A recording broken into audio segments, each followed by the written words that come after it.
So ఇప్పుడు టెంపుల్కి సంబంధించి హుండీ అన్అఫీషియల్గా పక్కన పెట్టారు అన్నా కూడా పార్కింగ్, కొబ్బరి చిప్పలకు సంబంధించి అవి కోట్ల రూపాయల వ్యయాన్ని సమకూర్చేంత ఉంటుందా బిజినెస్ అనేది ఒక డౌట్. అంటే మేడం కోట్ల రూపాయలు వాటి ద్వారా ఎలా ఆదాయం వస్తుందని మీరు అనుకుంటున్నారు? మీకు తెలిసిన నాలెడ్జ్లో మీకున్న ఇన్ఫర్మేషన్ ఏంటి? మేడం ఎంత లేదన్నా మనకు పేడ్ పార్కింగ్ ఒక 10 అంటే నేను మొన్న ఒక ఇంటర్వ్యూలో 20 లక్షలు అన్నాను కానీ 10 పైనే వస్తాయి మేడం. 10-12 మధ్యలో రావచ్చు. ఎంత ఛార్జ్ చేస్తున్నారు వెహికల్కి? వెహికల్కు కారుకు 20 రూపీస్ మేడం, 2 వీలర్ వెహికల్కు 10 రూపీస్.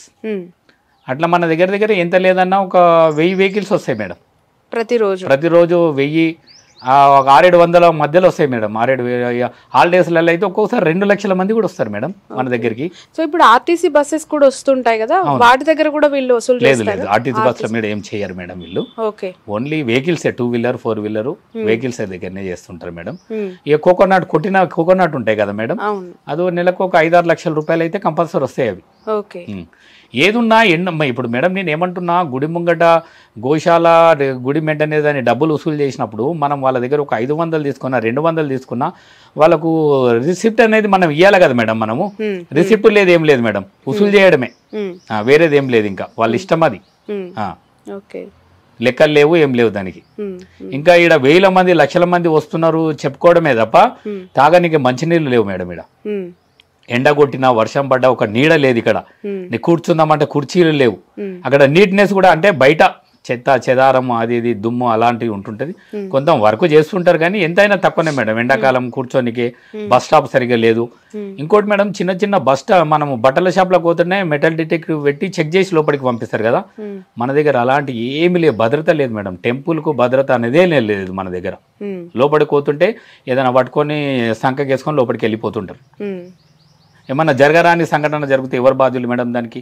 అవును, ఇది చాలా ఇంపార్టెంటే కదా మేడం. ఇప్పుడు ఒక్క మెటల్ డిటెక్టివ్ లేకపోతేనే ఒక బట్టల షాప్ ను సీల్ చేస్తున్నారు మేడం. లక్షలాది మంది భక్తులు వస్తారు మన దగ్గరికి.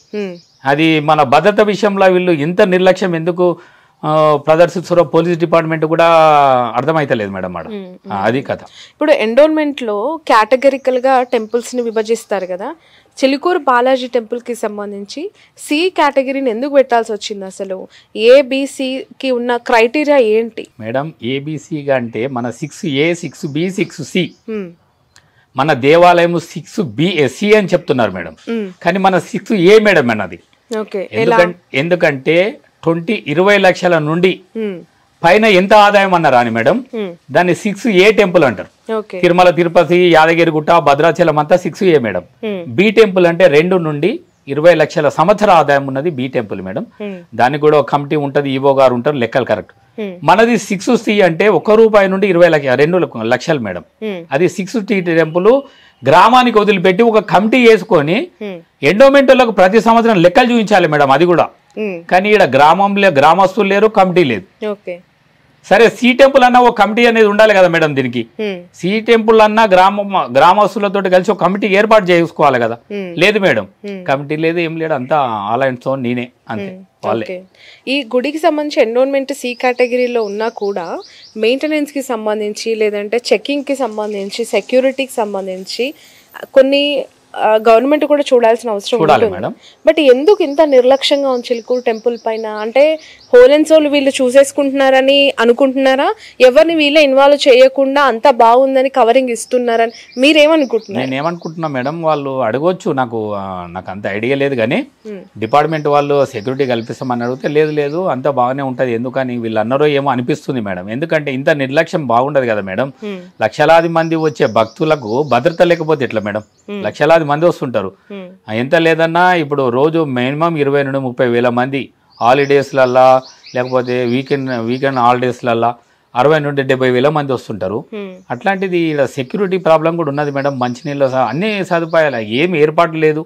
చిన్న దేవాలయం ఎంత అభివృద్ధి చెందింది కానీ మా దేవాలయం ఒక ఎప్పుడు అంటే మేము చూసిండండి మేడం, మేము ఒక 40 సంవత్సరాలు ఆయన చూడబట్టి అట్లనే ఉంది మేడం, ఏం మార్పు లేదు, అంతే మేడం మన దేవాలయం. ఇప్పుడు మీకు సుప్రీంకోర్టు తీర్పునిచ్చింది, ధర్మకర్తగా మీరు కూడా ఇందులో పాఠం చెప్పి, అందులో ఇంప్లిమెంటేషన్స్లో మీరు ధర్మకర్తగా వ్యవహరించాలనుకుంటున్నారు, లేదంటే ఆదాయ వ్యయాలకి సంబంధించి లేదంటే ఎక్స్పెండిచర్కి సంబంధించి ఇన్వాల్వ్ అవ్వాలని అనుకుంటున్నారా? మీ ఇంటెన్షన్ ఏంటి అసలు? మేడం మనం అట్లా అనుకున్నా కానీ అది చట్ట ప్రకారం నడుస్తుంది మేడం, ఎండోమెంట్ యాక్ట్ ప్రకారం నడుస్తుంది, దానికి ఈవో గారు ఉంటారు. మీ పరిధులు ఏంటి, ఎలా ఉంటాయి ఒకవేళ అది అంటే మేడం ఒకటి ఎండోమెంట్ యాక్ట్లో ఏముందంటే మేడం, దేవాలయాన్ని ఎవరు నిర్మించారో వాళ్ళ వంశకులే చైర్మన్ కావాలనేది ఒక చట్టం ఉంది మేడం. అందుకే మాకు వచ్చే మేము ఏంటంటున్నాం, ఎక్స్ట్రా మేము అడుగుతలే మేడం, మా వంశానికి సంబంధించిన ఏ హక్కు ఉందో ఆ హక్కే కల్పించండి, మాకొక్కరికని కాదు తెలంగాణ రాష్ట్రానికి సంబంధించింది ఏ హక్కు వర్తిస్తుందో మాకు అదే హక్కు ఇవ్వండి, మేము ఎక్స్ట్రా అని అడుగుతలేం మేడం, అది మేడం అది డిమాండ్. ఓకే, సో ఇప్పుడు ఒకవేళ చైర్మన్ గా మీరు పదవి స్వీకారం చేసిన ఆ సందర్భం వచ్చిన తర్వాత మీ రోల్స్ రెస్పాన్సిబిలిటీస్ ఏ విధంగా ఉంటాయి టెంపుల్లో? అంటే మేడం నేను ఒక్కనే లేదు మేడం, మా దాంట్లో ఒక 8-10 మంది ధర్మకర్తలు ఉన్నారు మేడం. ఓకే, అయితే ఇది రొటేషన్ సిస్టమ్ ఉంటుంది మేడం, 1 year 2 year అనేది గవర్నమెంట్ డిసైడ్ చేస్తుంది, దీన్ని ఆదాయాన్ని బట్టి కమిటీ చేస్తుంది మేడం. ఆదాయాన్ని బట్టి మళ్ళీ ఇంకోటి ఏంటంటే గవర్నమెంట్ ఉంది కాబట్టి కొంచెము వేరే వాళ్ళని కూడా కమిటీలో ఎస్సీ ఎస్టీ అని కూడా ఉంటుందంట మేడం, వాళ్ళను గవర్నమెంట్ ఏ గవర్నమెంట్ ఉంటే వాళ్ళ మనుషులను వేసుకుంటారంట మేడం ఈ కమిటీ. ఇప్పుడు తిరుపతిలో మొన్న కొత్త చైర్మన్ బిఆర్ నాయుడు గారు వచ్చారు టీటీడీ చైర్మన్గా. సో అక్కడ అన్య మతస్థులని తొలగిస్తాము, ఇమీడియట్గా వేరే శాఖలకు బదలాయిస్తాము అని చెప్పి ఉద్యోగం తీయరు, వేరే శాఖలకు బదలాయిస్తాము అని చెప్పడం జరిగింది. నిజంగా ఏ మతానికి ఆ మతం వారే గొప్ప ఉండాలి, అక్కడ వాళ్ళకైతే కొంచెం పద్ధతులన్నీ తెలుస్తాయి అనేది ఎవరికి వాళ్ళు ఫీల్ అవుతుంటారు, భక్తులు కూడా దాన్ని స్వాగతించారు చాలామంది. బట్ చిలుకూరులో కూడా ఈ కొబ్బరికాయలు అమ్మేవాళ్ళు, పార్కింగ్ దగ్గర ఉండేవాళ్ళు, లోపట క్లీనింగ్ సెక్షన్లో ఉండేవాళ్ళు కూడా క్రిస్టియన్స్గా ముస్లిమ్స్గా కొంతమంది కొన్ని ఇయర్స్ నుంచి ఉన్నారు అని చెప్పి ఒక విషయం తెలిసింది, అది నిజమేనా అసలు? మేడం ఒకటి 2 ఫ్యామిలీలు ముస్లిం ఫ్యామిలీలు షాపులు ఉన్నాయి మేడం బయట. క్రిస్టియన్స్ అంటే మా దగ్గర అందరూ బొట్టు పెట్టుకొని అందరూ గుళ్ళ సేవ చేస్తుంటారు, భగవంతుని అయితే మొక్కుతుంటారు మేడం. ఇక మనము క్రిస్టియన్ అంటే ఎట్లా గుర్తుపడతాం మేడం, మనం వాళ్ళు స్వామివారి కుంకుమ పెట్టుకుంటారు, స్వామిని రోజు పోయి దర్శనం చేసుకుంటారు, నీట్గానే ఉంటారు, మంచిగా బాగుంటారు మేడం. అయితే మనము క్రిస్టియన్ అంటే మనం రీసెంట్ గా మీరు కూడా దానిపైన మాట్లాడినాక నేను పోయి చూశాను మేడం, మొత్తం చూసినాకంటే పర్వాలేదు మేడం, బాగానే ఉన్నారు అంతా. ఇది దాంట్లో ప్రాబ్లం ఏం లేదు మా దగ్గర. టెంపుల్లో ఉన్నప్పుడు అక్కడ ఉండాల్సిన రీతిలో వాళ్ళు బయట పోయి ఏం చేసుకుంటారు అనేది మనకు తెలియదు మేడం. టెంపుల్లో ఏ విధంగా ఉండాలనేది వాళ్ళు ఉంటున్నారు మేడం, అదే విధంగా ఉంటున్నారు. నేను మొన్న అన్నాక కూడా నేను పోయి చూసినాను, స్వామి మంచి స్నానం చేసి బొట్టు పెట్టుకొని స్వామివారికి ఏం అంటే వాళ్ళ కార్యక్రమాలు వాళ్ళ ఉద్యోగం వాళ్ళు చేస్తున్నారు మేడం. చిలుకూరు బాలాజీ అంటే 2 తెలుగు రాష్ట్రాలు కాదు, ప్రపంచం మొత్తంలో తెలుగువారు ఎక్కడున్నా కూడా తెలిసిన గుడి. అంటే మన ఇక్కడ వీసా కోసం వచ్చే వాళ్ళు అక్కడంతా కూడా వెళ్ళి ఆ దేవుడిని మొక్కుకుంటే మాకు వీసా వచ్చింది, అందుకే ఈ దేశానికి వచ్చామని మాట్లాడుకునే పరిస్థితి చిలుకూరు బాలాజీ గొప్పతనం కదా. ఇలాంటి పేరు ఉన్న గుడికి సంబంధించి ఒక దశాబ్ద కాలంగా నాకు తెలిసి మీరు పోరాటం చేస్తూనే ఉన్నారు, ఇంకా కంటిన్యూ అవుతూనే ఉంది. గ్రామస్తుల సహకారం దీన్ని ఎదిరించి ముందుకెళ్లే సిచ్యువేషన్ లేదంటారా మీకు? మేడం మేము ఫస్ట్ నుండి కూడా ఒకటి నియమం పెట్టుకున్నాం మేడం, టెంపుల్ దగ్గర మన గొడవలు అంటే మాకు కోర్టు జడ్జిమెంట్ వచ్చినాక మేము బలవంతాన స్వాధీనం చేసుకోవడం ఇలాంటివి చేయొద్దని మేము డిసైడ్ అయినాం మేడం. ఎందుకంటే మన దేవాలయం పేరు ఖరాబ్ అయిపోతుంది మేడం, దేవాలయం పేరు మనం గొడవలు పంచాయతీ చేసి తీసుకుంటే మేము లీగల్గానే ప్రొసీడ్ కావాలని డిసైడ్ అయినాం మేడం. అందుకే కోర్టు జడ్జిమెంట్లు రాగానే వాళ్ళు ఎండోమెంట్ డిపార్ట్మెంట్ వాళ్ళు మమ్మల్ని ప్రమాణ స్వీకారం చేపియాలి, ఈ గొడవలు పంచాయతీ వద్దు, దేవుని పేరు ఖరాబ్ అవుతుంది, మన చిలుకూరు ప్రపంచ స్థాయిలో గుర్తింపు పొందిన టెంపుల్ కాడ ఎలాంటి గొడవలు కావద్దని చెప్పేసి మేము ప్రశాంతంగా మెల్లగబోతున్నాం మేడం, ముందుకు పోతున్నాం. సుప్రీంకోర్టు మీకు అనుకూలంగా జడ్జిమెంట్ ఇచ్చిన తర్వాత రంగరాజన్ గారి రియాక్షన్ ఏంటి? మీరు వెళ్ళి కలిసినప్పుడు ఆయన ఏమన్నారు? మేము సామాన్యంగా అంటే పర్టికులర్గా ఏ విషయాలలో ఆయనతోటి మాట్లాడమంటే ఓన్లీ దేవుని గుడి విషయంలో ఏదైనా బ్రహ్మోత్సవాల టైంలో ఆ టైంలోనే మాట్లాడతాను తప్ప పర్సనల్ విషయం కానీ కోర్టు వ్యవహారాలు కూడా అతనితో మాట్లాడదాం మేడం. వాళ్ళు మమ్మల్తో చర్చించారు, మేము ఆయనతో చర్చించాం. ఓన్లీ బ్రహ్మోత్సవాల టైంలో టెంపుల్లో ఏమైనా కార్యక్రమాలు ఉంటే కలిసి చేస్తాం. నేను రోజు దేవాలయానికి పోయినప్పుడు నమస్కారం అంటే నమస్తే అంటే ఏదైనా ఉంటే చెప్తుంటాడు అతను కూడా. కానీ వేరే విషయాలలో అతని పర్సనల్ విషయాలలో ఈ కోర్టు వ్యవహారాల వీళ్ళలో మాట్లాడుకోం మేడం. వీళ్ళకి ట్రాన్స్ఫర్స్ అనేవి ఏమి ఉండవండి? ఎవరికి ఉంటాయి మేడం, ఎందుకుంటాయి? ఉన్నాయి కానీ ఇంకా టేకప్ అంటే ఎండోమెంట్ డిపార్ట్మెంట్ టేకప్ చేయలేదు కదా మేడం, ఫుల్ ఫ్లెడ్జ్డ్ గా చేయలేదు మేడం, చేయలేదు. ఓకే, అది మేడం. ఎందుకండి, ఎందుకు జరగట్లేదు? అంటే ఏమైనా ఆర్థిక లావాదేవీలు జరగడం వల్లనే ఇది కొంచెం నిద్రావస్థగా ఉంది, పట్టించుకోవట్లేదని అని అనుమానం ఏమైనా వస్తుంటే ఉండొచ్చు మేడం. ఏదో కారణాలు ఉంటాయి, కారణాలు లేకుండా ఇట్లా ఇంత మంచి దేవాలయాన్ని గాలికి ఎట్లా వదిలేస్తారు మేడం? ఆ పెద్ద దేవాలయము ఎందుకు ఇట్లా వదిలిపెడతారు? ఎవరున్నారు అనుకుంటున్నారు? నాకు కరెక్ట్ తెలియదు మేడం, కానీ డిపార్ట్మెంట్ మాత్రం నిర్లక్ష్యం చేసింది మేడం. ఎండోమెంట్ డిపార్ట్మెంట్ నిర్లక్ష్యం చేసింది. నేను పాలన వీళ్ళని అనదలుచుకోలేదు, కానీ డిపార్ట్మెంట్ ఇంత పెద్ద దేవాలయాన్ని నిర్లక్ష్యం చేస్తున్నది మేడం. ఓకే, ఇప్పుడు కొండా సురేఖ గారు ఉన్నారు ఎండోమెంట్ కి సంబంధించి. మొన్న కేటీఆర్ గారు వచ్చి పలకరించారు, ఆ తర్వాత అందరు వరుస పెట్టి సీఎం దగ్గర నుంచి పలకరింపులు పరామర్శలు జరిగాయి. సో మీ సంబంధించి, మీ కుటుంబానికి సంబంధించి ఎవరైనా మాట్లాడడం జరిగిందా? అసలు ఈ గుడికి సంబంధించి ఇది ఇట్లా ఈ సిచ్యువేషన్లో ఆగిపోయింది, ప్రమాణ స్వీకారం అవ్వలేదు అనే విషయం ఎవరికైనా చెప్పడం జరిగింది? కొత్త గవర్నమెంట్, కాంగ్రెస్ గవర్నమెంట్ వచ్చింది అంటే మేము ఈ రాజకీయ నాయకుల దగ్గర కోలేదు మేడం, మేము ఎవరి దగ్గర కోలేదు. కానీ ఎండోమెంట్ కమిషనర్ గారికి 2 సార్లు అప్లికేషన్ పెట్టినాం, పోయి కలిసినాం మేడం. కలిస్తే అవుతుంది అంటారు కానీ వాళ్ళు చేయలేదు మేడం. ఇక రాజకీయ నాయకుల దగ్గర మేము ఎవరి దగ్గరికి వెళ్ళలేదు మేడం, మేము రాజకీయ నాయకుల దగ్గరికి వెళ్ళలేదు. వెళ్తే సపోర్ట్ దొరుకుతుంది అనుకుంటున్నారా? నమ్మకం లేదు మేడం. దొరికేది ఉంటే ఇప్పటికే దొరకాలి కదా మనకు. 2 years అయిపోయింది, బాగా ఏంది సుప్రీంకోర్టు జడ్జిమెంట్ వచ్చి 2 years అయిపోయినా ఇంకా దాన్ని పట్టించుకోకుండా ఉన్నారు కదా. అంటే మేడం మాకంటే ఎదుటోళ్ళు పైరవి చేసేటోళ్ళకు పట్టు ఎక్కువ ఉన్నది మేడం, అంటే ఆధిపత్యం వాళ్ళది ఎక్కువ ఉన్నది. అంటే నేను ఎవరి పేరు చెప్పదలుచుకోలేను, మళ్ళీ ఎందుకో మమ్మల్ని చేయకుండా ప్రమాణ స్వీకారం ఆపిన వాళ్ళ దగ్గర శక్తి ఎక్కువ ఉన్నది మేడం. మా దగ్గర వాళ్ళు ఆర్థికంగా ఉండొచ్చు, బలంగా అన్నిట్లలో ఉన్నారు మేడం. కాబట్టి మమ్మల్ని చేయకుండా ఆపుతున్నది వాళ్ళేనేమో అనిపిస్తున్నది. ఎందుకు ఇదంతా? ఇప్పుడు ఒక గుడికి వచ్చినప్పుడు అర్చకుడిగా అక్కడ ఉన్న విధులు నిర్వహించాలి, వాళ్ళ లైఫ్ స్టైల్ వాళ్ళు లీడ్ చేస్తూ ఉండాలి కదా. పూర్తిగా అర్చకుడిగా వచ్చిన వ్యక్తి పాగా వేసుకొని గుడిని ఆక్రమించుకొని నా చేతుల్లో పెట్టుకుందామనే అత్యాశకు వెళ్ళారా, లేదంటే ఇందులో వస్తున్న ఆదాయానికి సంబంధించి వాళ్ళు కలలు కంటున్నారా? ఏం జరుగుతుందని మీరు అనుకుంటున్నారు? మళ్ళీ ఆదాయం అయితే వస్తున్నది మేడం దేవాలయానికి, మళ్ళీ అది ఎక్కడ పోతుందో ఎవరికి తెలియదు, వస్తున్నది. వాస్తవంగా మీరు ఎవరు చూసినా కానీ ఇప్పుడు కొబ్బరి ముక్కలైనా కొడతారు కదా మేడం, పెయిడ్ పార్కింగ్ వస్తుంది కదా. పెయిడ్ పార్కింగ్ అంటే మేము బ్యాంకులో డిపాజిట్ చేస్తామని వీళ్ళు అంటున్నారు, కానీ ఆ బుక్కులు పెయిడ్ పార్కింగ్ నుండి చింపే స్లిప్పులు ఎండోమెంట్ డిపార్ట్మెంట్ ఇవ్వాలి మేడం అవి. ఎందుకంటే వాళ్ళు ఎన్ని ఇస్తున్నారు అనేది లెక్క ఉండాలి. లెక్క లేదు, వీళ్ళే ప్రింట్ చేసుకుంటారు, వీళ్ళే బుక్కులు అమ్ముకున్నాక లెక్క ఎట్లుంటది మేడం?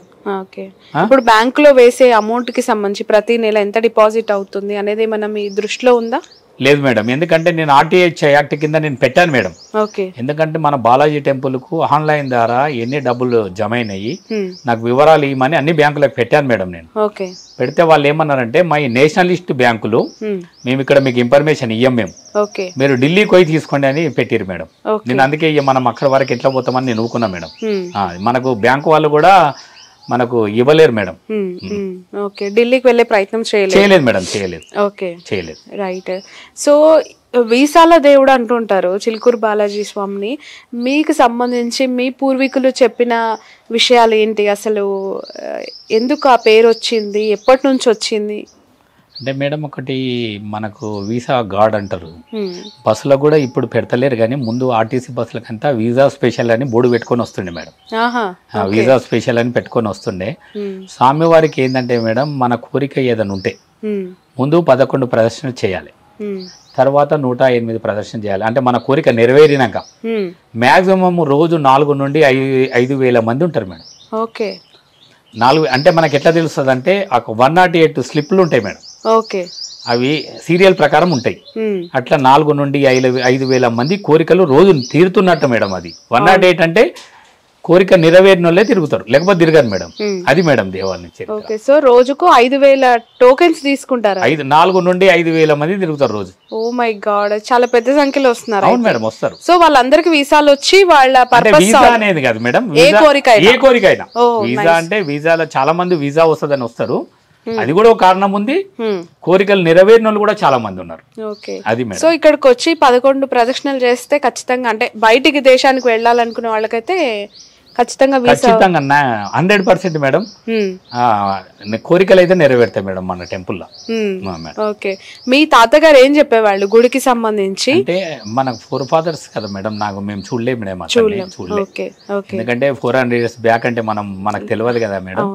మా పూర్వీకులు చెప్పడం, ఈ కార్యక్రమాలలో వాళ్ళు పాల్గొనడం మేము చూస్తుంటాం కాబట్టి అంటే మన వంశక దేవుడు అనేది మనకు తెలుసు మేడం. గుడి ఏర్పాటు చేసినప్పటి ఫొటోస్ కానీ ఆ ముద్రలు కానీ ఏవైనా నమూనాలు కానీ మీ దగ్గర ఉన్నాయండి ఇప్పటికే? మీ పూర్వీకుల నుంచి? లేదు మేడం, లేదు. గుడి కట్టినప్పుడు ఉన్న ఆనవాళ్ళు ఏవైనా అసలు అప్పుడు ఎట్లుండే? 400 years ఎడ ఉంటది మేడం, మనకు ఉండవు కదా. Okay okay. అంటే ఏంటంటే మన పూర్వీకులు చెప్పేది ఏంటంటే దేవుడు ప్రతి బ్రహ్మోత్సవాలకు మన ఇంటికి రావడం, మన ఒక్కరింటికే చిలుకూరులో ఒకరి వచ్చి పూజలు చేసుకొని మళ్ళీ బయలుదేరుతుండే.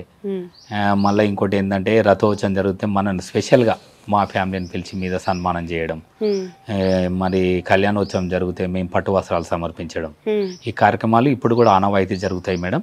ఇక కొంతమంది ఏంటంటే ఊర్లో కూడా అందరు కూర్చొని అరే దేవుడు అనేటువంటి అందరు దేవుడు కదా, మీ ఒక్కరింటికి ఎట్లా వస్తాడు, మా అందరి ఇళ్ళకి రావాలి కదా, దేవుని లోపల తారతమ్యాలు ఉండే కదా అంటే సరే అని ఇప్పుడు ఏంటంటే మేడం వీధిలో గుండా వస్తుంటాడు సాయంత్రం టైంలో, బ్రహ్మోత్సవాల టైంలో అందరు ఊరేగింపుగా వస్తుంటాడు. పట్టువాసాలు సమర్పించి ఆడపిల్లలు స్నానాలు చేసి ముగ్గులకి సాయంత్రం టైంలో ఇంటి ముంగట పట్టు వస్త్రాలు సమర్పించి ఆరతిచ్చి టెంకాయ కొట్టి స్వామివారి ఆశీర్వాదం తీసుకుంటారు మేడం. మా ఊరికి మంచి అదృష్టం మేడం, దేవుడే మన ఇంటి ముంగడికి వస్తున్నట్టు. అది మేడం ప్రతి సంవత్సరం. సో గర్భగుడికి సంబంధించి లోపలికి అసలు ఎవరిని వెళ్ళనియరా అండి చిలుకూరు బాలాజీ టెంపుల్లో? అయ్యగారులు తప్ప ఎవరు వెళ్ళడానికి? స్వామివారి దగ్గరకా? అవును, అంటే 3 గడపలు 2 గడపలు ఉన్నట్టున్నాయి కదా 3. అంటే గర్భగుడిల కంటే వాళ్ళు పూజ చేసే వాళ్ళే వెళ్తారు మేడం, వేరే వాళ్ళు వెళ్ళడానికి లేదు. మామూలు కొన్ని టెంపుల్స్ లో అంతరాలయం దర్శనం అని ఉంటది, సో ఇక్కడ అలాంటివి లేదు మేడం, లేదు. మన దగ్గర ఓన్లీ పూజ చేసే వాళ్ళు కూడా, బ్రాహ్మణ్స్లో కూడా అందరు వెళ్ళారు మేడం. వాళ్ళు ఒక 3-4 స్వామివారికి సేవ చేసేటోళ్ళే వెళ్తారు మేడం, వేరే వాళ్ళని కూడా అలౌడ్ లేదు, ఎవరికి లేదు అందులో. అది madam. Okay, so coming to the point అండి, అసలు మీకు తెలిసిన ఇన్ఫర్మేషన్ ఏంటి? ఎవరు ఈ వీర రాఘవరెడ్డి? అసలు ఈ రామరాజ్యం ఏంటి? ఇంతకుముందు ఎక్కడైనా వీళ్ళు చిలుకూరులో తిరిగారా? మీకు ఏమైనా ఇన్ఫర్మేషన్ ఉందా? మేడం వీర రాఘవరెడ్డి అనే వ్యక్తిని మొన్న మేము ఫోటోలలో పేపర్లలో చూసినాం తప్ప వీడియోలలో మాకు ముందు ఎప్పుడు తెలియదు మేడం. ఇక్కడ వచ్చి ఘర్షణ చేసి దాడి చేసిన దాకా మాకు కూడా తెలియదు మేడం. అంతే, వీరరాఘవరెడ్డి అంటే ఎవరో కానీ మాకు తెలియదు మేడం అతను. ఓకే, అసలు ఏం జరిగింది అనుకుంటున్నారు? మీకు తెలిసిన ప్రపంచానికి తెలియని విషయాలు ఏంటి? వాస్తవానికి అక్కడ ఒక రూమ్లో ఆయన కింద కూర్చున్నాడు, దండం పెడుతున్నాడు, వీళ్ళు కొంచెం హార్ష్గా మాట్లాడుతున్నారు.